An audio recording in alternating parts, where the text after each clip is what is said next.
सभी गीता प्रेमी साधकों को सादर प्रणाम के साथ जय श्री कृष्ण। सभी को नम्र निवेदन है कि गीता जी के प्रचार प्रसार में भागीदार बनिए। ये वीडियो को ज़्यादा से ज़्यादा लोगों को शेयर कीजिए और वीडियो को लाइक कीजिए। हमारी चैनल को सब्सक्राइब कीजिए, इससे हमें प्रोत्साहन मिलता है। आज का जो श्लोक है अध्याय 2 सांख्य योग, श्लोक क्रमांक 56। श्री भगवान उवाच दुःखेष्वनुद्विग्नमनाः सुखेषु विगतस्पृहा वितरागभयक्रोधः स्थितधीर्मुनिरुच्यते। इसका अर्थ, भगवान ने कहा, दुखों की प्राप्ति होने पर जिसके मन में उद्वेग नहीं होता और सुखों की प्राप्ति होने पर जिसके मन में स्पृहा नहीं होती तथा जो राग भय और क्रोध से सर्वथा रहित हो गया है, वह मननशील मनुष्य स्थिर बुद्धि कहा जाता है। अभी इसकी व्याख्या जो कि साधक संजीवनी में परम श्रद्धेय स्वामी सांबशिवदास ने समझाई है। अर्जुन ने तो स्थित प्रज्ञ कैसे बोलता है, ऐसा क्रिया की प्रधानता को लेकर प्रश्न किया था, पर भगवान भाव की प्रधानता को लेकर उत्तर देते हैं, क्योंकि क्रियाओं में भाव ही मुख्य है। क्रिया मात्र भाव पूर्वक ही होती है। भाव बदलने से क्रिया बदल जाती है, अर्थात बाहर से क्रिया वैसी ही दिखने पर भी वास्तव में क्रिया वैसी नहीं रहती। उसी भाव की बात भगवान यहाँ कह रहे हैं।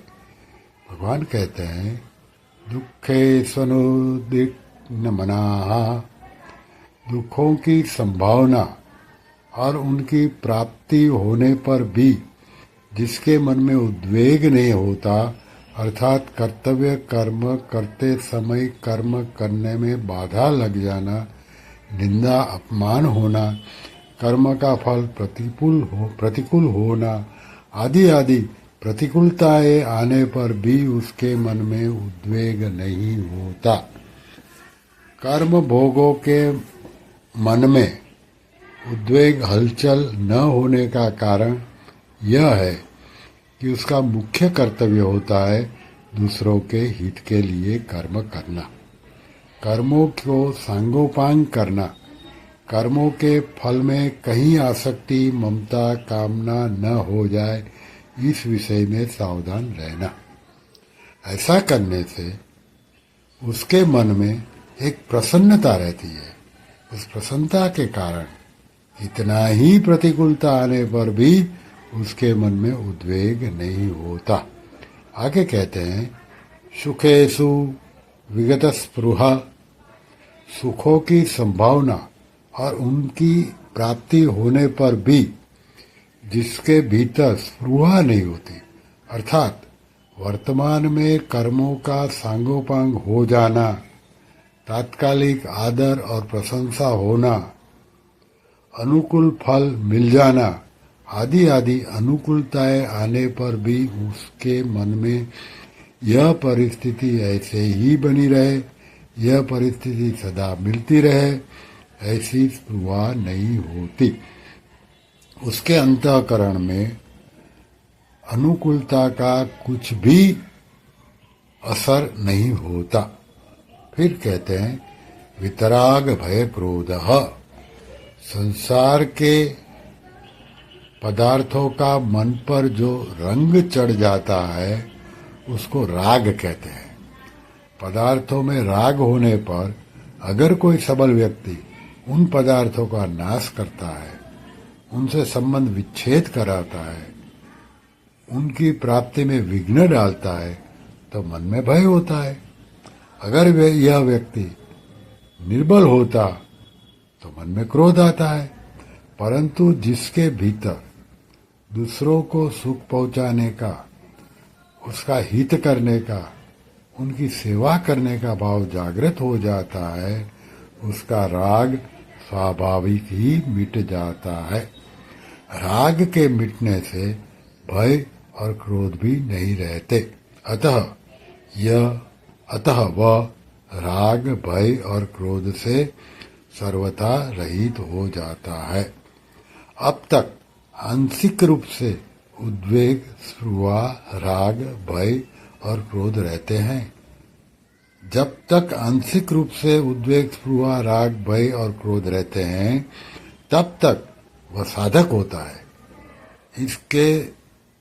इनके सर्वथा रहित होने पर वह सिद्ध हो जाता है। वासना, कामना आदि सभी एक राग के ही स्वरूप है। केवल वासना का तारतम्य होने से उसके अलग अलग नाम होते हैं। जैसे अंतःकरण में जो छिपा हुआ राग रहता है, उसका नाम वासना है। उस वासना का ही दूसरा नाम आसक्ति और प्रियता है। मेरे को वस्तु मिल जाए, ऐसी जो इच्छा होती है, उसका नाम कामना होता है। कामना पूरी होने की जो संभावना है, उसका नाम आशा है। कामना पूरी होने पर भी पदार्थों के बढ़ने की, नया पदार्थों के और मिलने की जो इच्छा होती है, उसका नाम लोभ है। लोभ की मात्रा अधिक बढ़ जाने का नाम तृष्णा है। तात्पर्य की उत्पत्ति विनाशशील पदार्थों में जो खिंचाव है, श्रेष्ठ और महत्व बुद्धि है, इसी को वासना, कामना आदि नामों से कहते हैं। फिर भगवान कहते हैं, स्थिति धीर मुनिरुच्यते, ऐसी मननशील कर्मयोगी की बुद्धि स्थिर अटल हो जाती है। मुनि शब्द वाणी पर लागू होता है, इसलिए भगवान ने किम प्रभासेत के उत्तर में मुनि शब्द कह दिया है। परंतु वास्तव में मुनि शब्द केवल वाणी पर ही अवलंबित नहीं है। इसलिए भगवान ने 17वें अध्याय में मौन शब्द का प्रयोग मानसिक तप में किया है, वाणी के रूप में नहीं। 17वें अध्याय का 16वां श्लोक देखिए।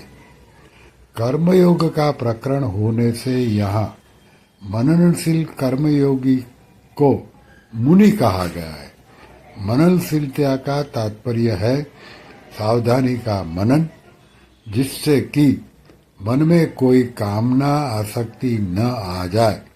निरंतर अनासक्त रहना ही सिद्ध कर्मयोगी की सावधानी है, क्योंकि पहले साधक अवस्था में उसकी ऐसी सावधानी रही है, जैसा कि गीता के 3 अध्याय के 19वें श्लोक में कहा, और इसी में वह परमात्म तत्व को प्राप्त हुआ है। श्री कृष्ण शरणम मम, श्री कृष्ण शरणम मम, श्री कृष्ण शरणम मम। ओम कृष्णार्पणमस्तु।